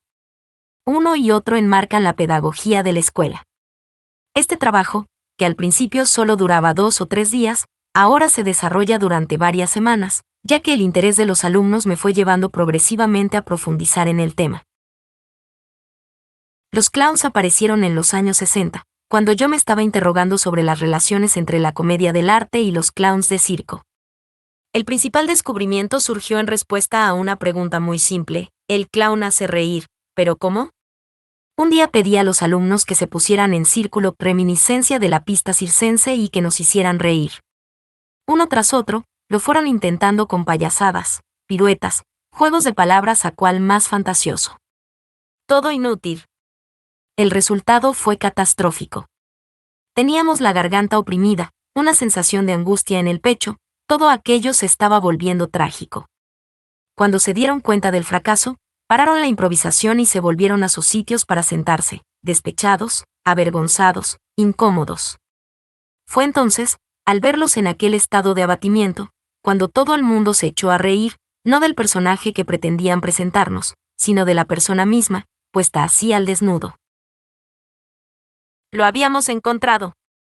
El clown no existe por separado del actor que lo interpreta. Todos somos clowns, todos nos creemos guapos, inteligentes y fuertes, aunque, en realidad, cada uno tenemos nuestras debilidades, nuestro lado ridículo, que, cuando se manifiestan, hacen reír. En el curso de las primeras experiencias, observé que algunos alumnos, cuyas piernas eran tan delgadas que no se atrevían a enseñarlas, encontraban en el clown una posibilidad de exhibir su delgadez y de jugar con ella, para mayor placer de los espectadores. Por fin podían existir, con toda libertad, tal como eran y hacer reír. El descubrimiento de que una debilidad personal podía transformarse en fuerza teatral fue de la mayor trascendencia para la puesta a punto de un acercamiento personalizado de los clowns a la búsqueda de su propio clown, que se ha convertido en un principio fundamental. La referencia al circo, inevitable desde el momento en que se evoca el clown, me queda ya muy lejana. En mi infancia había visto, en el Circo Medrano de Montmartre, a los Fratellini, a Grock y al trío formado por Carioli, Portos y Carletos, pero en la escuela no hemos buscado este tipo de clown. Aparte de la dimensión cómica, no teníamos ninguna referencia de estilo o de forma y los alumnos no conocían a estos clowns. Por lo tanto abordaban la búsqueda de manera muy libre y fue Pierre Balland, alumno de la escuela antes de enseñar en ella, quien nos aportó la famosa nariz roja, la máscara más pequeña del mundo, que iba a permitir que emergieran la ingenuidad y la fragilidad del individuo. La búsqueda del propio clown es, en primer lugar, la búsqueda del lado irrisorio de uno mismo. A diferencia de la comedia del arte, el actor no tiene que entrar en un personaje preestablecido, arlequín, pantalón, sino que debe descubrir en sí mismo la parte clownesca que lo habita. Cuanto menos se defienda, cuanto menos trate de interpretar un personaje, cuanto más se deje sorprender el actor por sus propias debilidades, con más fuerza aparecerá su clown. Alguien entra, consciente de su fuerza, guapo, inteligente, en plan de vencedor. Hace algo, muy importante en su opinión, para mostrarnos esa fuerza y esa superioridad, pero no lo consigue. El señor Loiel, árbitro del juego, le pregunta entonces qué es lo que pasa. ¿Está seguro de saber hacerlo? ¿Ha ensayado lo suficiente? ¿Es la primera vez que hace este número?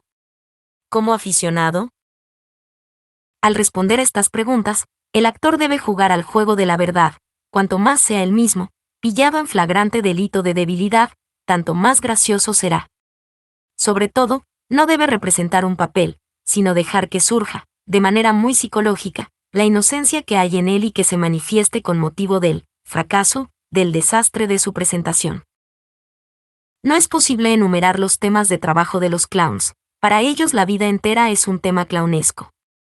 Cuando el actor entra en escena llevando su pequeña nariz roja, su rostro manifiesta un estado de indefensa disponibilidad. Cree que es recibido con toda la simpatía del público, del mundo, y se sorprende por el silencio con que lo acogen, cuando él se tenía por una persona importante. Su desconsolada reacción provoca risitas entre el público. El clown, hipersensible a los demás, reacciona entonces a todo lo que le llega, oscilando así entre una sonrisa simpática y una expresión triste. En este primer contacto, es importante que el pedagogo observe si el actor no anticipa las intenciones, si está siempre en estado de reacción y de sorpresa, sin que su interpretación esté conducida, nosotros decimos, elefoneada, reaccionando antes de que haya tenido un motivo para hacerlo. El clown es el que acepta el fracaso, el que malogra su número y, con ello, coloca al espectador en un estado de superioridad. A través de ese fracaso, el clown revela su profunda naturaleza humana que nos emociona y nos hace reír. Pero no basta con fracasar en cualquier cosa, además es necesario fracasar en aquello que se sabe hacer, es decir, en una proeza. Pido a cada alumno que haga algo que solo él, en toda la clase, sepa hacer: abrirse de piernas totalmente, doblarse los dedos hacia atrás, silbar de una determinada manera. El virtuosismo de la acción importa poco, la proeza solo es tal cuando el alumno es el único que puede hacerla. El trabajo clownesco consiste en poner en relación la proeza y el fracaso. Pedidle a un clown que haga un salto mortal, y no lo conseguirá. Dadle una patada en el trasero, y dará un salto mortal como si tal cosa. En ambos casos nos hará reír. Si no lo consigue nunca, entramos en lo trágico. Como siempre, el proceso pedagógico de acercamiento a lo clownesco es progresivo. Comenzamos por una sesión de mal gusto, lo más desenfrenada posible, lo que nosotros llamamos el gran disparate. Vais a disfrazaros, como en una noche de fiesta con orquesta y baile. Hay un baúl con objetos de atrezo y diversos trajes. Cada uno se pone una barba, un bigote, un sombrero, y se divierte en un contexto de total libertad. Este encubrimiento de su propia persona libera a los actores de su máscara social. Tienen la libertad de hacer lo que ellos quieran, y esta libertad hace que afloren comportamientos personales insospechados. Progresivamente, retiramos el disfraz para llegar hasta el clown, con la aparición de la pequeña nariz roja que ya abordamos en el tema del descubrimiento del público. Alguien entra en escena y descubre al público. Este tema hace que el actor entre directamente en la dimensión clownesca. La gran dificultad consiste en encontrar de entrada la medida justa, en interpretar verdaderamente a partir de la propia persona y en no hacer el clown. Si se convierte en espectador de su propio ridículo, el actor está perdido. No se juega a ser clown, uno lo es, cuando su naturaleza profunda se manifiesta junto a los miedos primigenios de la infancia. A diferencia de otros personajes teatrales, el clown tiene un contacto directo e inmediato con el público, solo puede vivir con y bajo la mirada de los demás. No se hace el clown ante un público, se actúa con él. Un clown que entra en escena se pone en contacto con todas las personas que constituyen el público, y las reacciones de éste influyen en el juego interpretativo de aquel. Este ejercicio es importante para el actor que está formándose, que siente ahí una relación muy fuerte y viva con el público. Si el clown no tuviera en cuenta las reacciones del público, se acomodaría en su fracaso y terminaría siendo un caso de psicología clínica. Un día pedí a Behmen de Vaz que viniera, como algo excepcional, a dar una clase sobre el clown. Era capaz de improvisar, de manera magistral, a partir de la pata de una silla puesta sobre su pie. La más mínima reacción, un gesto, una risa, una palabra venida del público, le proporcionaba un punto de partida para la actuación. Un recuerdo impresionante de un gran clown. Paralelamente, buscamos en el cuerpo las formas de andar, ocultas. Observando la forma de andar natural de cada uno, descubrimos sus elementos característicos, un brazo que se balancea más que el otro, un pie que se desvía hacia adentro, un vientre ligeramente prominente, una cabeza inclinada hacia un lado, que vamos exagerando progresivamente hasta alcanzar una transposición personal. Busco con los alumnos la manera de andar propia de su clown, al igual que Groucho Marx, Charlotte o Jack Tati tenían la suya, tan característica. Que nunca, en un clown, es resultado de una composición exterior, sino siempre del desarrollo extremado y meticuloso de una manera de andar personal. Al mismo tiempo realizamos un trabajo técnico sobre los gestos prohibidos que el actor no ha podido expresar nunca en su vida social.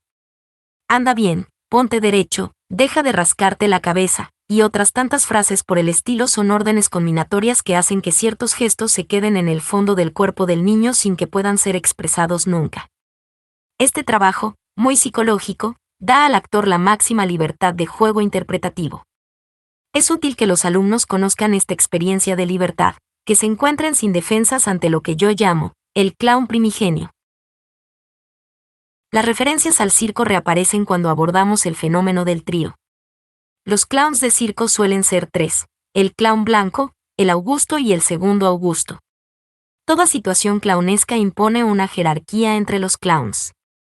Esto es evidente en el célebre trío de los hermanos Marx, pero también en todos los dúos, Arlequín y Briguella, Laurel y Hardy. Uno de ellos está siempre de apoyo del otro. En el teatro me parece preferible el dúo, así como también es deseable en un proceso pedagógico, para permitir a cada clown situarse en función del otro. Esta búsqueda de la jerarquía se estudia especialmente con el ejercicio de la broma y el doble fracaso. El clown blanco gasta una broma al primer Augusto. Le pide que se agache, doblando las piernas, para recoger un objeto. El Augusto se coloca en la posición requerida y el otro aprovecha para darle una patada en el trasero. El clown blanco se echa a reír y el Augusto intenta mantener el tipo riéndose también, para salvar las apariencias. Aparece el segundo Augusto. El primero quiere gastarle la misma broma y le pide que se coloque en la posición. Pero el segundo, que se sabe la historia, no cae en la trampa y pone cara de no comprender. Para explicárselo, el primero hace una demostración, se coloca en la posición y recibe una segunda patada. Doble fracaso. Cuando comencé este trabajo, pensaba que los clowns serían un periodo de transición momentáneo, una etapa de búsqueda dentro de una pedagogía en evolución propia de una época determinada. Hoy día compruebo que los alumnos siguen reclamando este trabajo, que consideran uno de los momentos álgidos del viaje pedagógico de la escuela. Sin duda los clowns abordan una dimensión psicológica y teatral muy profunda. Han llegado a tener la misma importancia que la máscara neutra, pero en el sentido contrario. Mientras que la máscara neutra es un elemento colectivo, un denominador común que todos pueden compartir, el clown pone de relieve la singularidad de cada individuo. Desengaña de toda pretensión de superioridad de unos sobre otros. Paradójicamente, nos encontramos en el extremo opuesto del planteamiento pedagógico puesto en práctica a lo largo de toda la enseñanza. Durante meses he estado pidiendo a los alumnos que observaran el mundo y que lo dejaran reflejarse en ellos. Con el clown, les pido que sean ellos mismos lo más profundamente posible, y que observen el efecto que producen sobre el mundo, es decir, en el público. Ahora viven la experiencia, cara a cara con el público, de la libertad y la autenticidad. El clown no tiene necesidad de conflictos, está en conflicto permanentemente, sobre todo consigo mismo. Este fenómeno exige una gran atención del pedagogo, durante esta transición psicológica difícil para los actores, a fin de rehuir toda interpretación pseudo-psicoanalítica. Hay que evitar que los alumnos se dejen atrapar en el juego de su propio clown, ya que es el territorio dramático que más cerca sitúa al actor de su propia persona. En realidad, el clown no debe ser nunca dañino para el actor. El público no se burla directamente de él, sino que se siente superior y se ríe, lo cual es algo totalmente diferente. De los próximos textos, además, el actor está enmascarado, protegido en parte por la pequeña nariz roja. Pero, sobre todo, este trabajo llega después de 2 años de escuela, cuando los alumnos ya están habituados a implicarse en la interpretación, a conocerse y a mostrarse. Lo que por ahora no es el caso en los innumerables cursillos de clown anunciados aquí y allá, que no pueden ofrecer más que un acercamiento superficial y simplificador de un trabajo que necesita todas las fases precedentes. Deliberadamente, propongo este trabajo al final del recorrido, porque el clown requiere una intensa experiencia personal por parte del actor. En la tradición del circo, los clowns son interpretados generalmente por los artistas más viejos. Los jóvenes se dedican a lo heroico, a la cuerda floja, al trapecio, al equilibrismo, y los viejos, que ya no son capaces de esas cosas, se convierten en clowns, en la expresión de una madurez, de una sabiduría. Los alumnos preparan, en autocurso, un número que se supone que está muy logrado y que ya han presentado, con gran éxito en un país lejano, pero que ahora resultará, evidentemente, un fracaso. Buscan, para presentar dicho número, el vestuario que les parece más apropiado, a partir de trajes demasiado grandes o demasiado pequeños, que constituyen ya de por sí un fracaso. El sombrero no entra en la cabeza, los zapatos son demasiado grandes, el pantalón demasiado corto. Después sufren la experiencia del fracaso total, que puede presentarse de 2 maneras. Una es el fracaso de la pretensión, cuando el clown no hace más que un número lamentable que él cree genial. Anuncia la hazaña del siglo y realiza una simple voltereta o un fácil juego malabar con 3 pelotas. La otra es el fracaso del accidente, cuando el clown no consigue llegar a hacer lo que pretende, un equilibrio malogrado sobre un taburete, una caída cuando se dispone a hacer un sencillo salto. Durante otra etapa del trabajo ponemos a los clowns en situaciones de la vida cotidiana. Trabajamos sobre la vida familiar de los clowns, el padre, la madre, los hijos. Los clowns se mudan de casa. Se alojan en un club de vacaciones. Buscan trabajo, e indagamos también sobre algunos temas a medio camino entre la realidad y la ficción. Por ejemplo, los clowns ensayan una obra de teatro. No se trata de interpretar la obra, al estilo, de los clowns, sino de unos clowns que intentan ensayar una obra y no lo consiguen. Suceden tantas cosas que la obra, evidentemente, nunca llegará a ensayarse, no consiguiendo más que desastres y, de vez en cuando, alguna proeza inesperada. En todas estas situaciones, cada clown manifiesta intensamente su parte irrisoria y, a veces, su dimensión trágica. Lo burlesco, el absurdo, las variedades cómicas. Por último, propongo a los alumnos que realicen un espectáculo a partir de todas estas experiencias y que elaboren una escena verdaderamente clownesca, escrita y ensayada tal como ellos la conciban. En este trabajo final aparecen todas las fantasías, los imaginarios, la personalidad de cada uno. Estas creaciones se inscriben en varias tendencias diferentes, lo clownesco con o sin nariz roja, lo burlesco, el absurdo y los excéntricos. Por otro lado, el carácter internacional de la escuela pone en evidencia las diferentes motivaciones de la risa en unos y otros países. Lo que hace reír a los ingleses no hace reír forzosamente a un italiano o a un japonés, pero es esencial que los clowns, al margen de donde vengan, hagan reír a todo el mundo. Ciertos elementos de la risa son analizados desde un aspecto técnico. La doble imagen es un ejemplo clásico. El señor Hulot está arreglando su coche. Al hinchar una rueda a esta se le escapa rodando por un camino de paisaje otoñal. Las hojas se van pegando al neumático, que termina su carrera en un cementerio. En ese momento Hulot reaparece en un entierro con una corona en la mano.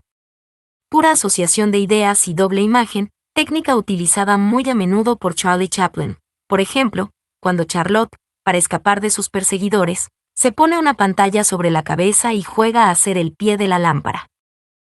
Las variedades cómicas son varias prolongaciones del trabajo clownesco, cada una marcada por características particulares. Lo burlesco se apoya en el gag, fenómeno más difícil de realizar en el teatro que en el cine, pues con frecuencia subvierte los datos de la realidad y nos acerca al dibujo humorístico. El leñador corta un árbol que en lugar de venirse abajo, sale volando. 3 alpinistas agotados descubren 3 sillas, se acercan con gran dificultad y cuando llegan hasta ellas, se las cargan a la espalda y continúan la ascensión. Este argumento, interpretado recientemente por los alumnos, subvierte la realidad y provoca la risa. El absurdo recurre a la contraposición de 2 lógicas diferentes. Pregunto una dirección a alguien, que me indica una calle a la derecha, y yo me voy hacia la izquierda. En realidad voy a buscar mi maleta, lo que justifica mi movimiento, pero el otro, al igual que el público, no lo sabe, no puede comprenderlo y por lo tanto la situación le parece absurda. El excéntrico hace las cosas de diferente manera que los demás, según una lógica distinta. Uno se peina con un rastrillo. Otro, excéntrico y virtuoso, toca el piano con los pies. Este territorio requiere utilizar la acrobacia, los juegos malabares, la música, el canto. Trabajamos los movimientos clownescos, las patadas, los juegos en torno a un sombrero puesto en el suelo, jugamos con las palabras, tomándolas al pie de la letra. Si la noche cae, el clown busca dónde ha caído. Muchos de los alumnos tocan algún instrumento y cada año formamos una orquesta del estilo de las del cabaret o la revista. Deseo que los alumnos se ejerciten en el cabaret cómico, en la elaboración de números muy cortos, de 10 minutos como máximo. Lamentablemente ya no existen lugares donde los actores jóvenes puedan presentar este tipo de creaciones, como era posible hacer durante la posguerra en muchos de los cabarets parisinos. Enseguida se les pide que hagan one-man shows de 1 hora, lo que, aparte de ser excesivamente difícil, debería ser el resultado de numerosas investigaciones sobre espectáculos de pequeño formato. Todos los alumnos pasan por la experiencia del clown, pero muy pocos de ellos continuarán en este registro. Algunos son cómicos por naturaleza, en cuanto aparecen en escena el público se ríe a carcajadas. Nuestro trabajo pedagógico consiste en propiciar que se autodescubran, que sean ellos mismos. La máscara neutra y el clown delimitan la aventura pedagógica de la escuela, la una al comienzo, el otro al final. Los actores no conservarán estas máscaras. Se aventurarán con sus propias creaciones, pero sí conservarán su impronta y su espíritu. Habrán vivido la experiencia fundamental de la creación, la soledad. Si esta lectura te está siendo útil, no olvides darle un me gusta y suscribirte, para que te enteres de los próximos textos que subiré de la cursada.